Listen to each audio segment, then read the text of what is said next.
ஹரே கிருஷ்ணா. எல்லோருக்கும் எனது பணிவான நமஸ்காரங்கள். ஓம் நமோ பகவதே வாசுதேவாய. ஓம் நமோ பகவதே வாசுதேவாய. ஓம் நமோ பகவதே வாசுதேவாய. ஜெய ஸ்ரீ கிருஷ்ணா சைத்தன்யா பிரபு நித்யானந்தா ஸ்ரீ அத்வைதா கதாதாரா சிவாஷாரி கௌர பக்த விருந்தா. ஹரே கிருஷ்ணா கிருஷ்ணா கிருஷ்ணா ஹரே ஹரே, ஹரே ராம ராம ராம ஹரே ஹரே.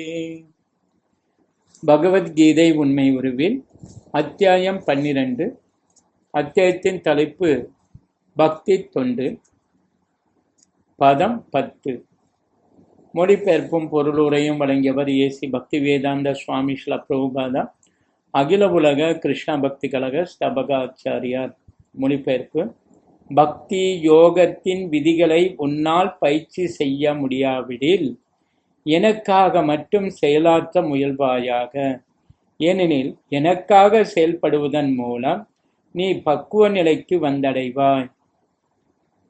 பொருளுரை: பக்தி யோகத்தின் ஒழுக்க நெறிகளை ஆன்மீக குருவின் வழிகாட்டுதலின் கீழ் பயிற்சி செய்ய இயலாதவன் கூட முழுமுதற் கடவுளுக்காக செயல்படுவதன் மூலம் பக்குவ நிலைக்கு உயர்வு பெற முடியும்.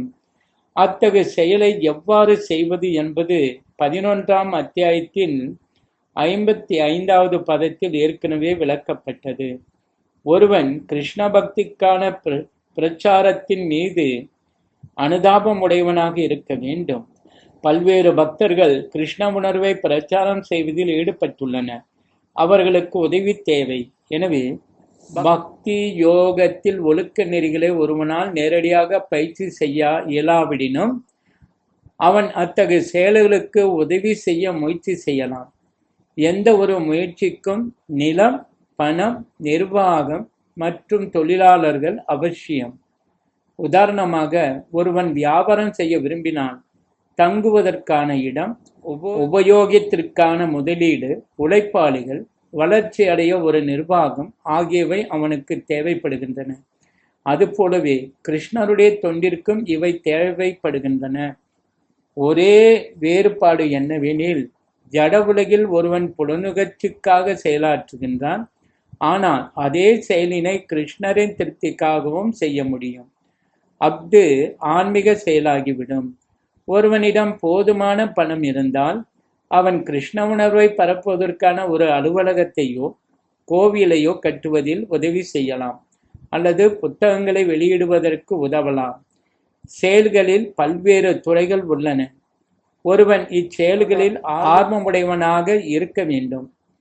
ஒருவனால் தனது செயல்களின் பலன்களை தியாகம் செய்ய முடியாவிடினும் அவன் தனது வருமானத்தில் ஒரு சிறு பங்கையாவது கிருஷ்ண உணர்வை பிரச்சாரம் செய்வதற்காக தியாகம் செய்யலாம். கிருஷ்ண உணர்வின் நோக்கத்திற்காக ஒருவன் தானாக முன்வந்து செய்யும் தொண்டு இறை அன்பின் உயர்நிலைக்கு ஏற்றம் பெற அவனுக்கு உதவியாக இருக்கும். அதன் பின்னர் அவன் பக்குவம் அடைகிறான். பதம் 11. மொழிபெயர்ப்பு: ஆனால் என்னை பற்றிய இத்தகு உணர்விலும் உன்னால் செயலாற்ற முடியாவிடில் உனது செயலின் எல்லா விளைவுகளையும் தியாகம் செய்து ஆத்மாவில் நிலை பெற முயற்சி செய். பொருளுரை: சமூகம், குடும்பம் அல்லது மத காரணங்களினாலோ வேறு சில சிரமங்களினாலோ ஒருவனால் கிருஷ்ண உணர்வின் செயல்களுக்கு ஆதரவு தரக்கூட இயலாமல் இருக்கலாம்.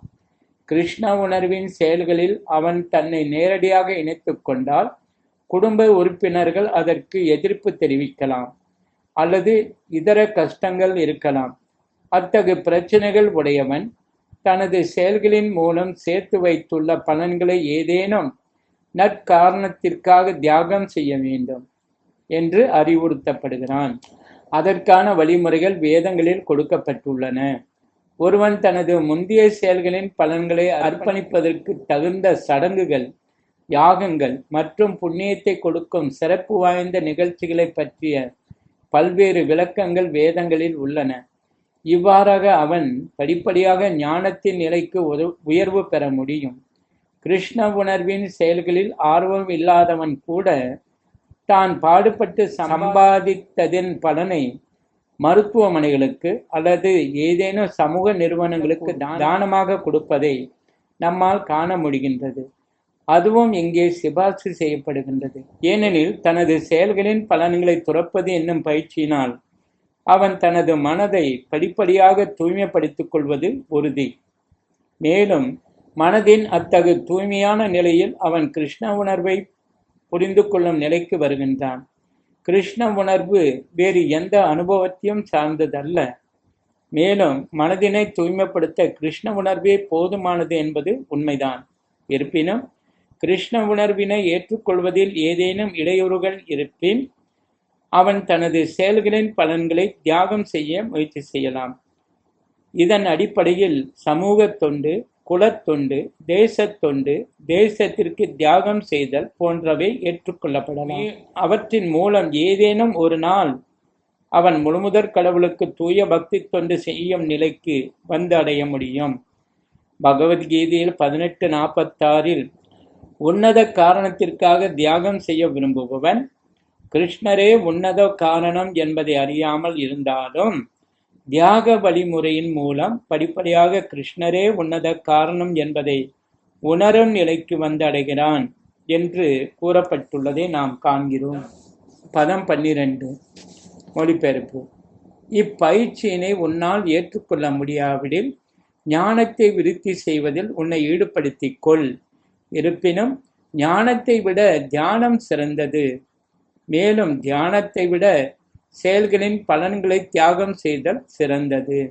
ஏனெனில் இத்தகு தியாகத்தினால் மன அமைதியை அடைய முடியும். பொருளுரை. முந்தைய பதங்களில் குறிப்பிட்டபடி பக்தி தொண்டில் இருவகை உண்டு.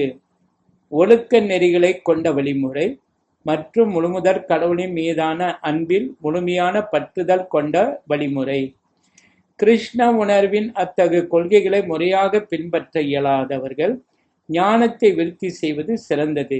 ஏனெனில் ஞானத்தினால் ஒருவன் தனது உண்மையான நிலையினை புரிந்து கொள்ள முடியும். ஞானம் படிப்படியாக தியானத்தின் நிலைக்கு வழிவகுக்கும். தியானத்தின் மூலம் பரமபுருஷ பகவானை படிப்படியாக புரிந்து கொள்ள முடியும். பக்தி தொண்டில் ஈடுபட முடியாதவனுக்கு தன்னையே பரமனாக புரிந்து கொள்ளக்கூடிய தியான வழிமுறைகள் உகந்ததாகும். அத்தகு தியானத்தையும் அவனால் செய்ய முடியாவிட்டால் பிராமணர்கள், சத்திரியர்கள், வஷ்யர்கள், சூத்திரர்கள் என்ற பிரிவுகளின் அடிப்படையில் வேத இலக்கியங்களில் வலியுறுத்தப்பட்டுள்ள கடமைகளை அவன் நிறைவேற்றியாக வேண்டும். இக்கடமைகளை பகவத்கீதையின் இறுதி அத்தியாயத்தில் நாம் காணலாம். ஆனால் எல்லா நிலைகளிலும் ஒருவன் தனது உழைப்பின் பலன்களை தியாகம் செய்தாக வேண்டும். அதாவது தனது கர்மத்தின் பலனை ஏதேனும் நற்காரியத்திற்காக ஈடுபடுத்துதல் அவசியம். சுருக்கமாக சொன்னால், உன்னத இலக்கான பரமபுருஷ பகவானை அடைவதற்கு 2 வழிமுறைகள் உள்ளன. ஒன்று படிப்படியான வழிமுறை, மற்றொன்று நேரடியான வழிமுறை. கிருஷ்ண உணர்வில் செய்யப்படும் பக்தி தொண்டு நேரடியான வழிமுறை. மேலும் தனது செயல்களின் பலன்களை துறப்பது மறைமுக வழிமுறை. அத்தகு மறைமுக வழிமுறையின் மூலம் ஞானத்தின் தளத்திற்கு வர முடியும். பின்னர் தியானத்தின் நிலை, அதன் பின்னர் பரமாத்மாவின் உணரும் நிலை, இறுதியில் பரமபுருஷ பகவானை உணரும் நிலையை அடைய முடியும். இத்தகு படிப்படியான வழிமுறையினையோ நேரடியான வழிமுறையினையோ ஒருவன் ஏற்றுக்கொள்ளலாம். நேரடியான வழிமுறை எல்லாருக்கும் சாத்தியமானதல்ல. எனவே மறைமுகமான வழிமுறையும் நன்று. இருப்பினும் இத்தகு மறைமுகமான வழிமுறை அர்ஜுனனுக்கு சிபாரிசு செய்யப்படவில்லை என்பதை புரிந்து கொள்ள வேண்டும். ஏனெனில் அர்ஜுனன் ஏற்கனவே பகவானின் அன்பு தொண்டில் நிலை பெற்றுள்ளான். இத்தகு நிலையில் இல்லாதவர்களுக்காகவே மற்ற வழிமுறைகள் உள்ளன. தியாகம், ஞானம், தியானம், பிரம்மன் மற்றும் பரமாத்மாவினை உணர்தல் ஆகிய வழிமுறைகள் அவர்களால் பின்பற்றப்பட வேண்டும். ஆனால் பகவத்கீதையை பொறுத்தவரையில் நேரடியான வழிமுறையே வலியுறுத்தப்பட்டுள்ளது. ஒவ்வொருவரும் நேரடியான வழிமுறையினை ஏற்று பரமபுருஷ பகவானான கிருஷ்ணரிடம் சரணடையுமாறு அறிவுறுத்தப்படுகின்றனர். பதங்கள் 13-14 மொழிபெயர்ப்பு. எவன் ஒருவன் போராமை இல்லாதவனாக எல்லா உயிர்களுக்கும் அன்பான நண்பனாக, தன்னை உரிமையாளனாக கருதாதவனாக, அகங்காரத்திலிருந்து விடுபட்டவனாக, இன்பத் துன்பங்களில் சமநிலை உடையவனாக, சகிப்புத்தன்மையுடன் எப்போதும் திருப்தியுற்று சுய கட்டுப்பாடு உடையவனாக, தனது மனதையும் புத்தியையும் எண்ணில் நிலைநிறுத்தி உறுதியுடன் பக்தி தொண்டில் ஈடுபட்டுள்ளானோ, என்னுடைய அத்தகு பக்தன் எனக்கு மிகவும் பிரியமானவன். பொருளுரை. மீண்டும் தூய பக்தின் தொண்டின் விஷயத்திற்கு வரும் இறைவன் இந்த இரு பதங்களில் தூய பக்தனின் தெய்வீக குணங்களை விவரிக்கின்றார்.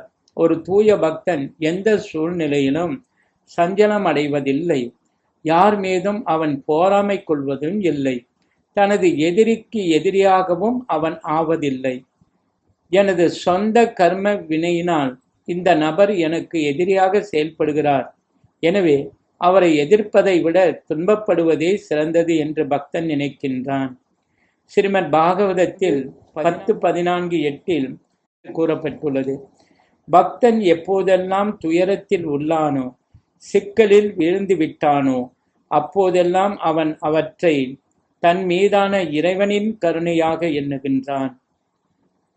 நான் தற்போது துன்பப்படுவதை காட்டிலும் பன்மடங்கு அதிகமாக துன்பத்தை கொடுக்கவல்ல எனது முந்தைய பாவ வினைகளுக்கு நன்றி.